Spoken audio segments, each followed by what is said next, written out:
বাঙালি জাতি বড় আবেগী জাতি। সাপ দিয়ে শাক দিয়ে মাছ ঢাকতে চায়। আমাদের ইউনূস সরকারের মধ্যে কি পরিমাণ অনৈতিক সুযোগ সুবিধা নেওয়া হয়েছে। সর্বশেষ গতকালকে একটা নিউজ দিয়েছে, আমি কিন্তু গণমাধ্যমকে কোড আনকোড কথাগুলো বলছি, যে ডক্টর ইউনূস নিজে ক্ষমতা ছাড়ার ঠিক 2 দিন আগে একটা গ্যাজেট প্রকাশ করেছিলেন, যেখানে আমরা দেখলাম কালের কণ্ঠ পত্রিকা তারা বলল যে নিজেকে রাষ্ট্রের অতি গুরুত্বপূর্ণ ব্যক্তি চিহ্নিত করে রাষ্ট্রীয় যে সর্বোচ্চ নিরাপত্তা লেভেল, অর্থাৎ প্রধানমন্ত্রী প্রেসিডেন্ট যেই লেভেলে নিরাপত্তা পায় এসএসএফ এর, তিনি তার জন্য আইন সংশোধন করে 3 মাসেরটা 1 বছর করে নিলেন। কেন? কারণ তার ধারণা তিনি হয়তো ঠাপানি খাইতে পারে।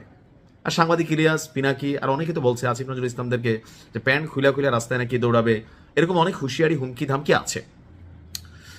তো ডক্টর ইউনূস নিজের জন্য যেই সুযোগ রাখলেন বাকিদের জন্য রাখেন নাই। আর এখন ইউনূস সরকারের মধ্যে সবচেয়ে প্রভাবশালী ইশরাককে আরো পুরো বিএনপিকে নাকানি চুমানি গুতানি খাওয়ানি একটা ক্যারেক্টার ছিল আসিফ মাহমুদ সজীব ভুইয়া, যার বিরুদ্ধে শত কোটি টাকা তার এপিএস এর বিরুদ্ধে দুর্নীতির অভিযোগ থাকার পরেও তৎকালীন ইউনূস গভর্নমেন্ট অর্থাৎ ইউনূস সরকারের সময় দুদক তেমন কোনো ভূমিকা রাখেনি। কিন্তু সরকার পরিবর্তনের পরপরই দুদকে এত পরিমাণ দুর্নীতির অভিযোগ জমা পড়েছে, খোদ ডক্টর ইউনূসের নামেও 1 ডজন অভিযোগ আছে।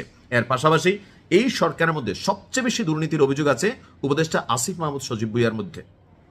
এখন সবকিছু মিলিয়ে আসিফ মাহমুদ সজীব ভুইয়ার ব্যাংক হিসাব তলব করাকে কেন্দ্র করে সামাজিক যোগাযোগ মাধ্যমে মন্তব্য চলছে। এক গ্রুপ যারা আসিফ মাহমুদ সজীব ভুইয়ার এই সিস্টেমের মধ্যে কানেক্টেড ছিল, ভাগ পাইছে, খাইছে, ভাই খাইছে, তো এটা তো বাস্তবতা, তাই না?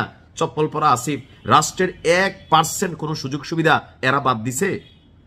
আমি তো মনে করছিলাম ইউনূস সরকার আসার পরে তারা আগামী দিনের এমপিদের জন্য একটা আইডিওলজিজম তৈরি করে যাবেন, যে কারোর বিরুদ্ধে কোনো অভিযোগ উঠলে তারা পদত্যাগ করবেন। 18 মাসের ক্ষমতায় তারা পদত্যাগ করে নাই। টাকা টাকা ধান্দা, ভাই কামাইছে, প্রচুর কামাইছে। এখন এই যে কামাইছে সেইটার জন্য কি বলা হয়, যে এই মুহূর্তে যেটা হইল যে তার ব্যাংক হিসাব তলব করা হলো। বলা হচ্ছে যে আপনার তার ব্যাংক হিসাব তলব করেছে বাংলাদেশ ফিনান্সিয়াল ইন্টেলিজেন্স ইউনিট।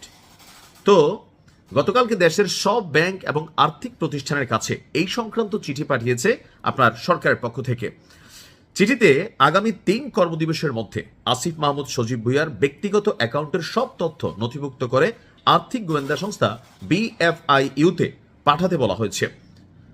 তো এটা কি আসলে ধরা খাবে? না ভাই, শুনেন, একটা বাচ্চা মনে বোঝে। ধরেন যে সামান্য একজন ছিনতাইকারী শেষরা যে দুর্নীতিবাজ, সেও তার বিকাশ অ্যাকাউন্টে টাকা গ্রহণ করে না, করে লামসাম যদুমধুর অ্যাকাউন্টে। তো আসিফ মাহমুদ সজীব ভুইয়ার ব্যাংক অ্যাকাউন্ট খুঁজানি আপনারা টাকা পাবেন। আসিফ মাহমুদ সজীব ভুইয়া এত পাগল তো না, কাঁচা মাছ খায় না এরা, যে ব্যাংকে কোনো ট্রানজেকশন করছে। দেখা যাবে যে পুরা ব্যাংক একটা তার অ্যাকাউন্টে আপনি 2 কোটি টাকার হিস্ট্রি পাবেন না।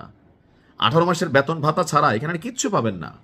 এরা টাকা পাঠাইছে কিভাবে, পাচার করছে কিভাবে, এগুলো আমরা আইডিয়া দেওয়া লাগবে না। যারা এই দেশে দুর্নীতি নিয়ে কাজ করে দুদক, তারাই ভালো জানে যে কে কোন সিস্টেমে খায়া ফেলে। আমরা মনে করি একটা নিট অ্যান্ড ক্লিন একটা তদন্ত হওয়া দরকার। কিভাবে এদের বিরুদ্ধে যে শত শত কোটি টাকার দুর্নীতির অভিযোগ উঠলো, এমনি এমনি উঠছে, পালাইতে চেয়েছে দেশ ছেড়ে আসিফের এপিএস। কেন? একটা সুষ্ঠু তদন্ত করে এগুলো সবকিছু জনগণের সামনে প্রকাশ করা হোক। যদি নির্দোষ মুক্ত, আর যদি দোষী হয় তাহলে টাকা বের করতে হবে। ভালো থাকুন, আসসালামু আলাইকুম।